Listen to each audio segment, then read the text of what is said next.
Show के पहले episode में हमने बात की थी हनुमान चालीसा के पहले दोहे के बारे में कि कैसे भक्ति के लिए मन की, विचारों की प्योरिटी जरूरी है। भक्ति में ऐसा नहीं चलेगा कि राम नाम जपना, पराया माल अपना। वैसे आपने सोसाइटी में अपने आसपास ऐसे बहुत से लोगों को देखा होगा जो भक्ति के नाम पर दिखावा करते हैं।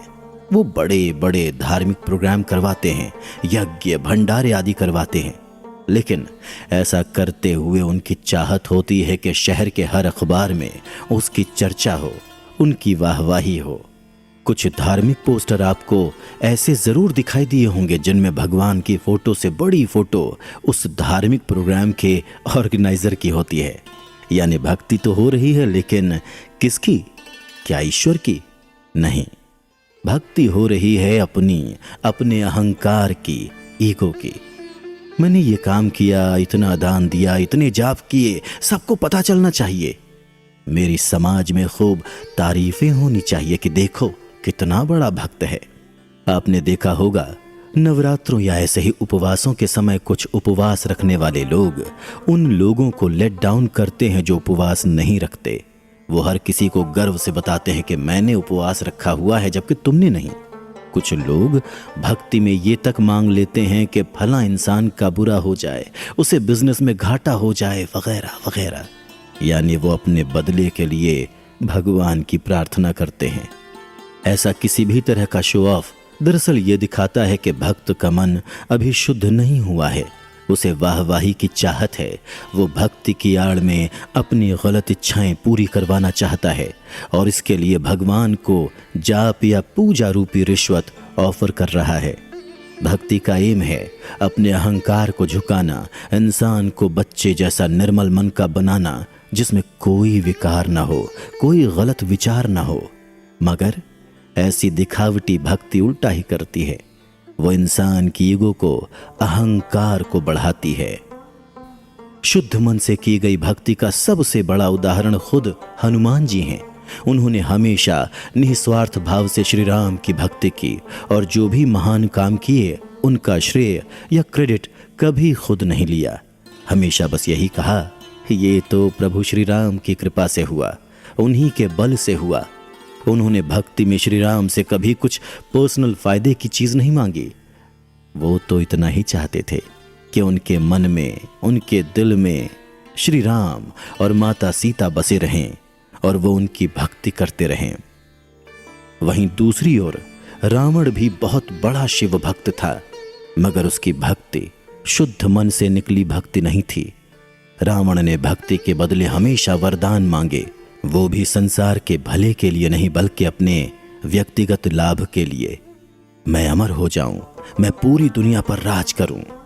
ऊपरी तौर पर देखने में भक्ति के सारे प्रोसेस एक से ही लगते हैं, लेकिन उनकी इंटेंशन, उनके पीछे के भाव ही ये डिसाइड करते हैं कि वो भक्ति है भी या नहीं। निश्चित रूप से हनुमान जी की भक्ति निस्वार्थ थी, सेल्फलेस, सच्ची थी, इसलिए आज हम उनका गुणगान करते हैं, रावण का नहीं करते। तो हमें ऐसी भक्ति से बचना है जहां भगवान से ज्यादा हमारा स्वार्थ हावी हो जाए। सभी के मंगल की भावना के बजाय हम सिर्फ अपने लिए मांगने लग जाएं। इसीलिए पहले मन की शुद्धि, प्योरिटी ऑफ माइंड जरूरी है, तभी भक्ति का सही फल मिलता है। आइए अब दोहे की अगली पंक्ति को समझते हैं। बरनऊ रघुवर बिमल जसु, जो दायक फल चारि। तुलसीदास जी कहते हैं कि मैं शुद्ध मन से श्री राम के निर्मल यश का वर्णन करता हूं, जो चारों फल, धर्म, अर्थ, काम और मोक्ष को देने वाला है।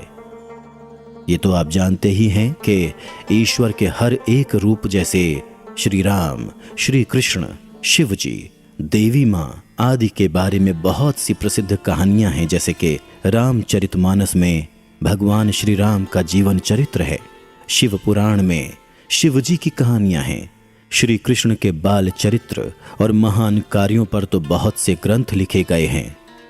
भक्त उन्हें सुनते हैं, गाते गुनगुनाते हैं और इस तरह से वो अपने ईश्वर में खोए हुए भक्ति करते हैं। इस पंक्ति में निर्मल यश का यही अर्थ है कि मैं श्री राम जी की दिव्य लीलाओं का सच्चे मन से वर्णन करता हूँ, क्योंकि ऐसा करने से भक्त को चारों तरह के फल मिलते हैं। अब बात आती है कि ये 4 तरह के फल हैं क्या। दरअसल हमारे शास्त्रों में बताया गया है कि संसार में हर एक इंसान को 4 फल पाने की कोशिश करनी ही चाहिए, तभी उसकी मुक्ति होती है। ये 4 फल हैं धर्म, अर्थ, काम और मोक्ष। आइए पहले धर्म को समझते हैं। धर्म का मतलब उतना लिमिटेड नहीं है जितना लोग समझते हैं। धर्म को सिर्फ पूजा पाठ, धार्मिक कार्यक्रम, फेस्टिवल्स तक लिमिटेड कर दिया गया है, जबकि ऐसा नहीं है।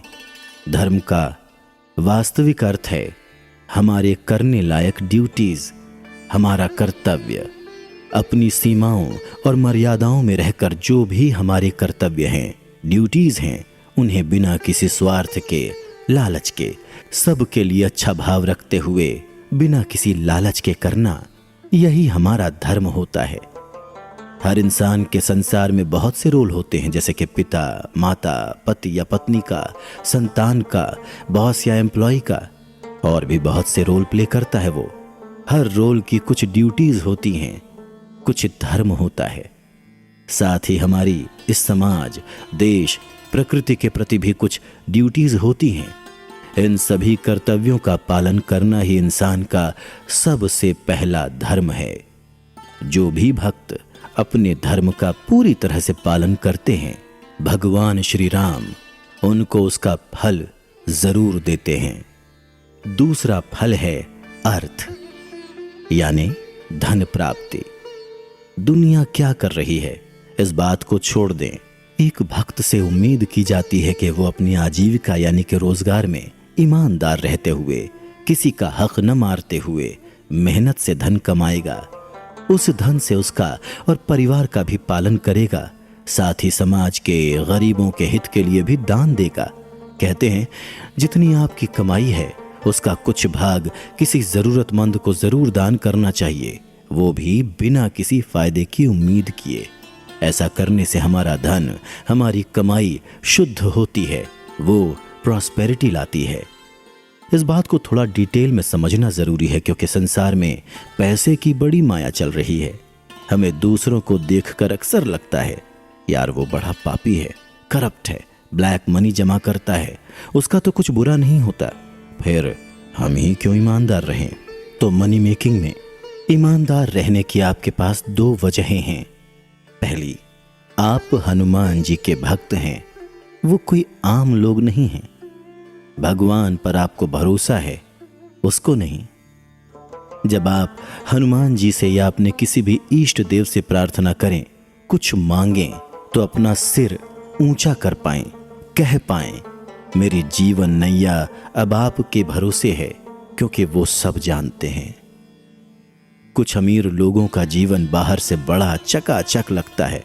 हम सोचते हैं यार ये कितनी ऐश कर रहा है, मगर हमें ये नहीं पता होता वो कितनी तकलीफों, बीमारियों या किसी भी तरह की मुसीबतों से गुजर रहा है या आगे गुजरेगा।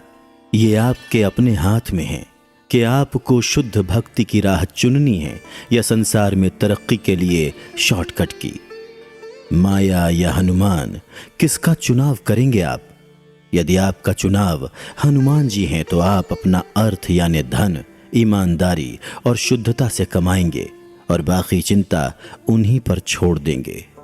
बाकी के 2 फल जो भक्ति करने पर हमें ईश्वर से मिलते हैं, उन्हें जानने के लिए जल्दी से क्लिक कीजिए अगले एपिसोड पर।